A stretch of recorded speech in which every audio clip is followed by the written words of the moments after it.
I recognize that Barack Obama does not wish to defend this country, that he may have been tired of war, but our enemies are not tired of killing us, and they're getting stronger.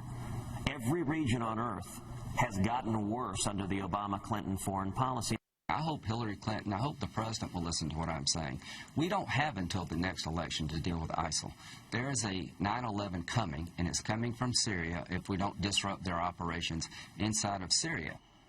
So Republicans now have an opportunity to make a campaign issue out of ISIS.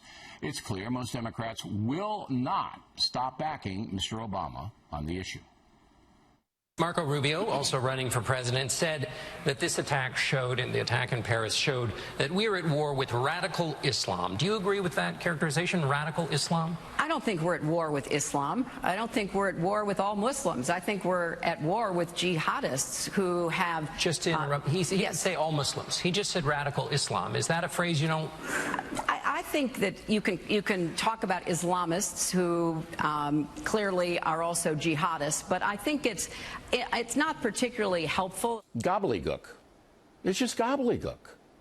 Number one, Hillary Clinton tried to dodge the question by equating all Muslim with radical jihadists. She understood the question. She tried to dodge it. A 5-year-old would have understood the question. Number two, Mrs. Clinton has no strategy to defeat ISIS. None. Even worse is her competitor, Bernie Sanders.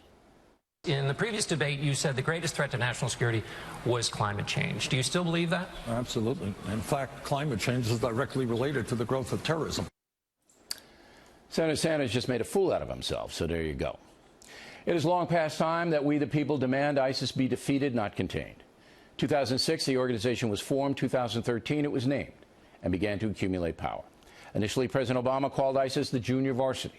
But as the threat grew in ferocity and thousands of miles of territory was seized by ISIS, many expected the president to take aggressive action. He did not. Ordering tepid bombing and outsourcing the ground fight to Iran is not aggressive action, Mr. President. Now critical mass has been reached, as Paris has been devastated. Folks want to pop off and have opinions about what they think they would do. Present a specific plan.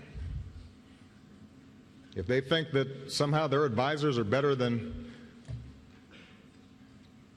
the chairman of my Joint Chiefs of Staff and the folks who are actually on the ground, I want to meet them.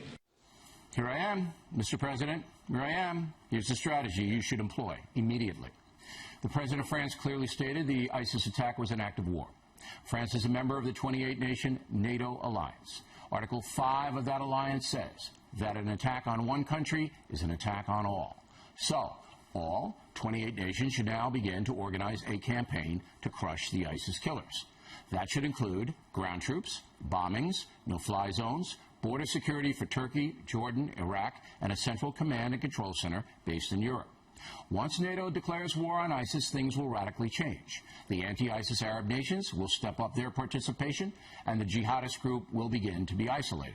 No one is calling for an occupation of Syria and Iraq. That would be foolish. But surely, 28 nations can launch tactical strikes, both on the ground and in the air, that will crush these people.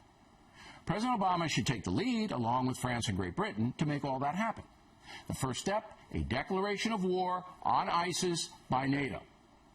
Finally, it was quite clear in the president's press conference today that he is very concerned about the refugees fleeing Syria. And he should be concerned because it's his fault.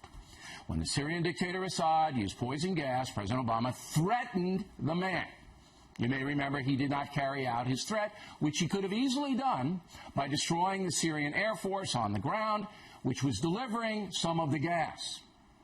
The president's retreat from Syria has caused the massive refugee problem. And remember, one of the ISIS killers in Paris apparently posed as a refugee to enter France. Nonetheless, Mr. Obama is quite confident that no terrorists will be among the 10,000 refugees he wants to resettle in America. That, of course, is another delusion. And at least 15 states right now have already said they will not accept any refugees at all.